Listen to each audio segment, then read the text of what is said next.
Herzlich willkommen bei In die Ferne. Heute mal aus meinem Wohnzimmer und gleich auch aus dem Wohnzimmer von Henning Westerkamp. Denn ihr habt euch ja mehr Videos mit Henning gewünscht. Heute kriegt ihr eins, aber mehr aus der Not geboren. Denn einerseits wollen wir euch natürlich jeden Samstag trotz YouTube Next Up ein Video liefern.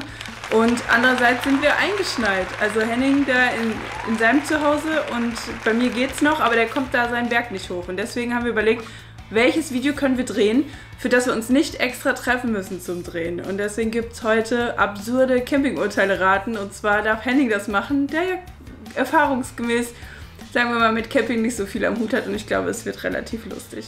Ja, das hoffe ich doch.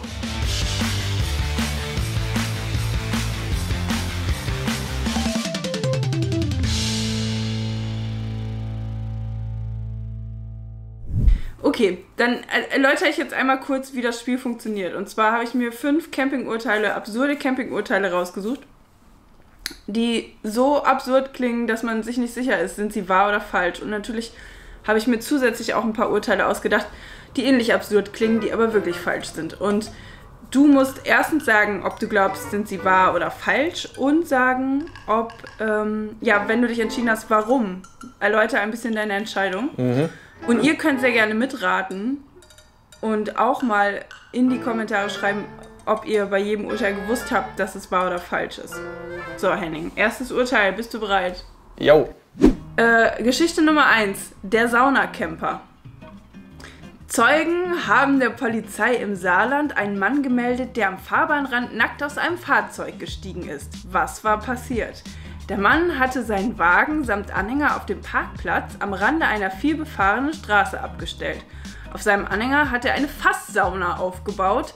In Fachkreisen spricht man auch von einem sogenannten Fasssaunaaufbau. Die mobile Sauna hat er betreten und verlassen. Saunagänge sind laut Polizei jedoch nicht verboten, wenn die Sauna ordnungsgemäß als Anhänger geparkt ist. Daher erwarten den Saunierer keine Konsequenzen. Wahr oder falsch? Also alleine dieses Bild ist, glaube ich, etwas geil. Also der Hänger war jetzt nicht irgendwie noch zu oder so, sondern das war so ein offener Hänger, der oben offen war, und da stand dann halt so eine Sauna drauf und da war der Typ dann nackt drin, oder wie muss ich mir das vorstellen? Ja, genau. Also einfach Straßenrand, ein Mann parkt da mit seinem Anhänger und auf dem Anhänger drauf ist so ein Fass, eine Fasssauna. Und das Ganze nennt er halt quasi Fasssaunaaufbau, und dann darf er da drin auch saunieren und darf da zu seiner Sauna gehen, und da kann die Polizei nichts machen. Egal wo, Hauptsache ist ordnungsgemäß nach Straßenverkehrsordnung abgestellte Anhänger, dann darf er das. Oh Gott, oh Gott. Ja, also ich könnte mir schon vorstellen, dass die Geschichte wahr ist. Andererseits könnte ich mir auch vorstellen, dass du dir die ausgedacht hast, weil ich ja weiß, was du unter anderem schon an Sachen da erlebt hast. Da waren die Geschichten ja schon etwas krasser, aber ich würde jetzt mal sagen, die ist wahr. Also ich höre vom Saarland nicht so viel, und Saarland ist ja eigentlich auch immer so das Bundesland, wo man eigentlich sonst gar nichts hört. Das ist einfach nur mal so da. Und einmal war ich im Saarland, und die Leute, die ich da zumindest getroffen habe, die waren alle irgendwie so ein bisschen drauf, dass ich denen das auch zutrauen würde. Also ich weiß nicht, wen du da aus dem Saarland kennengelernt hast, aber die Geschichte ist tatsächlich wahr. Ja, kann ich mir vorstellen. Yay, ein Punkt. Ja, Punkt 1 für Henning. Erstmal liebe Grüße an alle Leute aus dem Saarland. Henning hat es nicht so gemeint, ich grüße euch. Nein, ihr seid alle gut, und das Saarland ist auch berechtigt, da zu sein. Ich höre noch nie was davon, weil da irgendwie anscheinend nie was passiert. Geschichte Nummer 2, ein teurer Campingurlaub. Ein Urlauber hat seine EC-Karte mit in den Urlaub genommen und ist dann zum Strand gegangen. Die Bankkarte hat er in einem Stiefel im Wohnmobil versteckt. Ein Dieb hat die Karte geklaut und fast 32.000 Mark abgehoben. Eine Versicherung hat dann dem Mann schon mal 20.000 Mark gegeben, und dann wollte der aber, dass seine Bank ihm auch noch die restlichen 12.000 Mark auf seinem Konto wieder ausgleicht. Und dann hat die Bank gesagt, nee, machen wir nicht. Wir sind der Ansicht, dass es deine Schuld ist, du hast grob fahrlässig gehandelt. Und jetzt hat aber ein Gericht entschieden, nee, der Mann hat nicht grob fahrlässig gehandelt, Denn seine Bankkarte im Wohnmobil zu lassen, sei sozial adäquates Verhalten. Und außerdem habe die Bank die Behauptung nicht beweisen können, der Mann habe auch noch seine Geheimzahl bei der Karte aufbewahrt.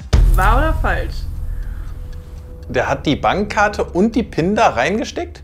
Nein, der hat nur die Bankkarte im Wohnmobil gelassen, in einem Stiefel. Ja. Und das hat der Dieb dann, irgendein Dieb hat es wohl geklaut.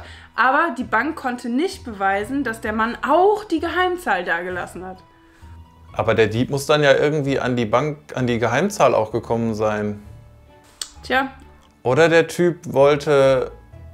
Hä, okay, also, aber den Dieb kannte der nicht. Ich fühle mich so ein bisschen gerade wie bei Black Stories immer, wo ich so um Hinweise zu kriegen, so Ja- und Nein-Fragen antworten. Für die Beantwortung deiner Frage ist das nicht wichtig. Du sollst nur sagen, kann es sein, dass ein Gericht sowas entscheidet, dass das sozial adäquates Verhalten ist, seine Bankkarte im Wohnmobil in einem Stiefel zu verstecken und dann an den Strand zu gehen?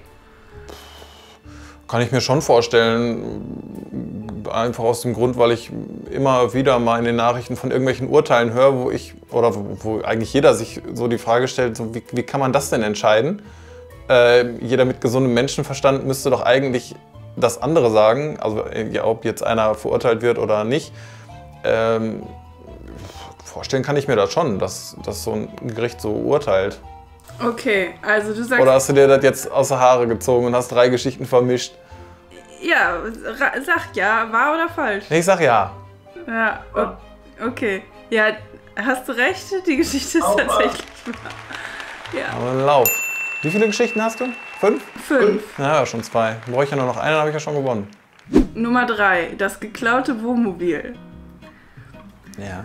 Eine Familie darf ein geklautes Wohnmobil behalten, obwohl das Fahrzeug bei einer Probefahrt von einem Mann gestohlen wurde und dann online an das Ehepaar verkauft wurde.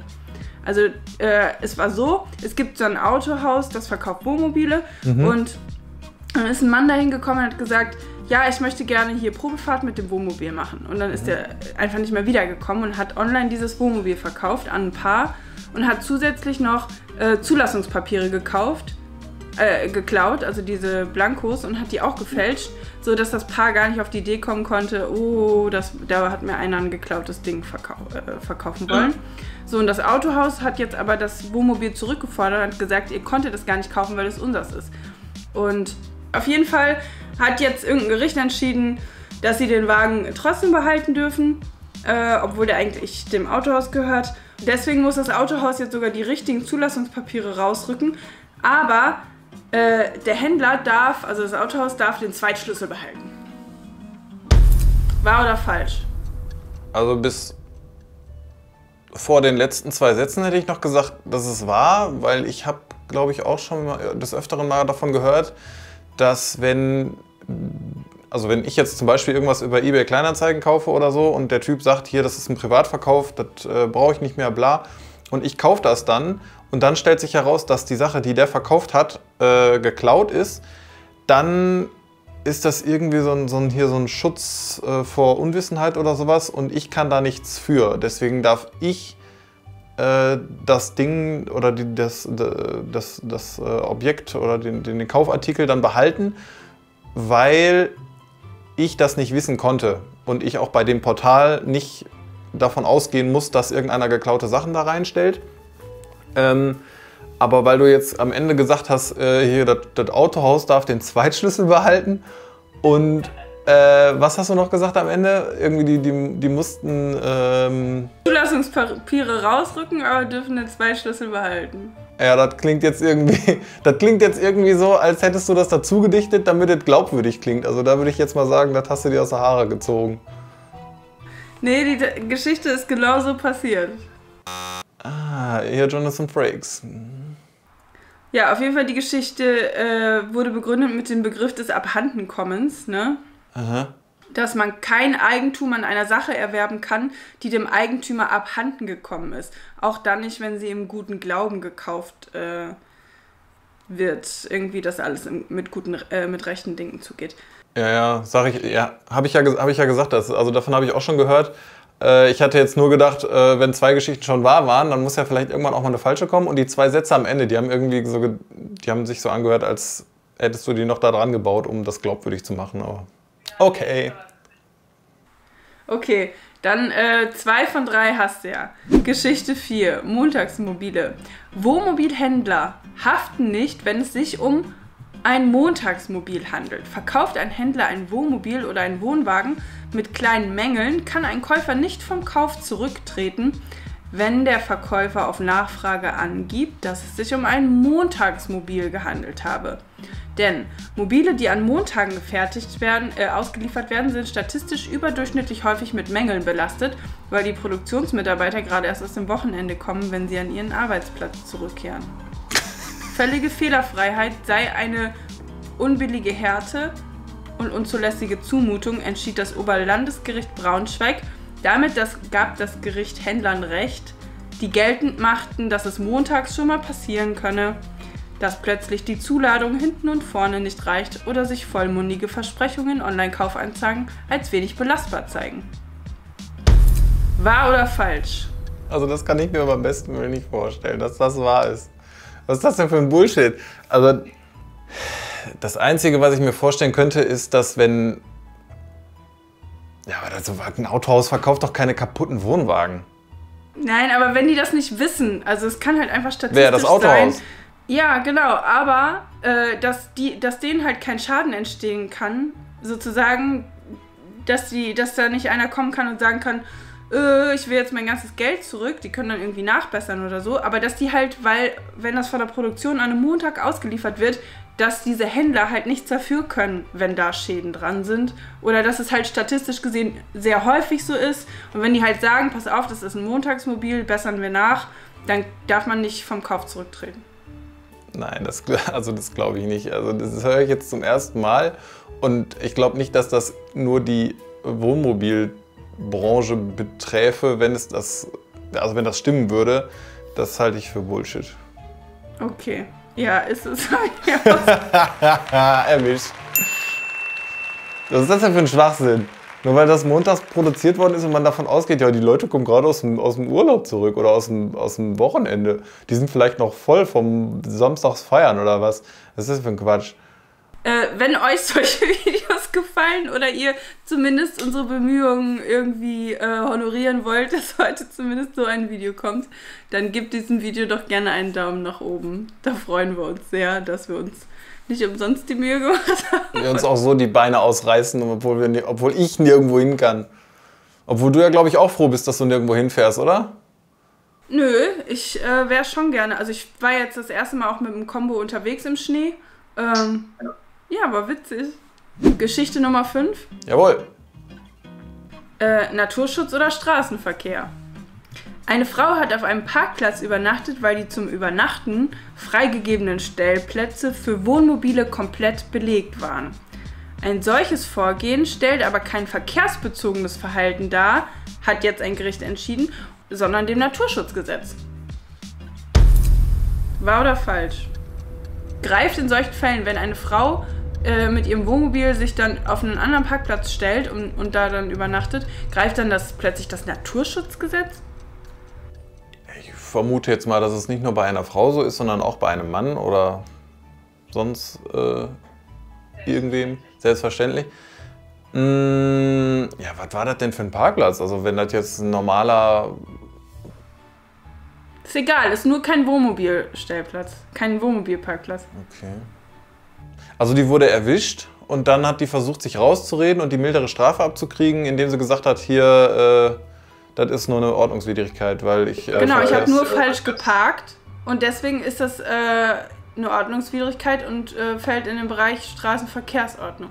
Und das Gericht hat gesagt, nee, das fällt in den Bereich Naturschutzgesetz, Landesnaturschutzgesetz. Klingt irgendwie ziemlich deutsch. Also es klingt wieder so wie nach einer Entscheidung so, hier irgendwo in den und den Absätzen steht das und nach den und den Sachen handelt es sich hier um Naturschutzverletzungen, aber irgendwie gar nicht mal näher nachgeguckt mit gesundem Menschenverstand, was hat die denn aus welchen Gründen eigentlich gemacht und wo hat die gestanden. Also würde mich jetzt ehrlich gesagt nicht wundern, wenn das stimmt, muss ich sagen. Okay, also sagst Deswegen du, sage ich mal ja, stimmt, ja. Ja, das ist korrekt, denn die Frau hat, das war die erste Übernachtung von vielen weiteren Übernachtungen im Rahmen eines Urlaubs. Das heißt, sie hat nicht dieses Wohnmobil im Rahmen der Straßenverkehrsordnung abgestellt, sondern hat, weil sie da drin geschlafen hat und es genutzt hat und so, im Rahmen des Urlaubs und nicht zur Wiederherstellung der Fahrtüchtigkeit, war es eine unerlaubte Sondernutzung und dann greift das Landesnaturschutzgesetz. Wieder was gelernt. Ja. Okay. Ich würde sagen, Henning, Respekt. Du wusstest alle Urteile richtig. Alle bis auf eins. Ah, stimmt, genau. Einen hast du falsch. Ja, aber es ist, glaube ich, ein solider Schnitt. Ja, glaube ich auch. Ich blende mir jetzt hier mal einen kleinen Selbstapplaus ein. Ja, auf jeden Fall schreibt ihr uns bitte mal in die Kommentare, wie viele davon ihr richtig geraten hättet. Und wenn ihr nächste Woche wieder vernünftige Videos sehen wollt, hoffentlich, dann abonniert doch den Kanal, da würden wir uns sehr drüber freuen. Dann holt alle mal die Schneeschaufel raus und grabt mich mal hier frei. Lass uns Henning mal zu Hause ausgraben da.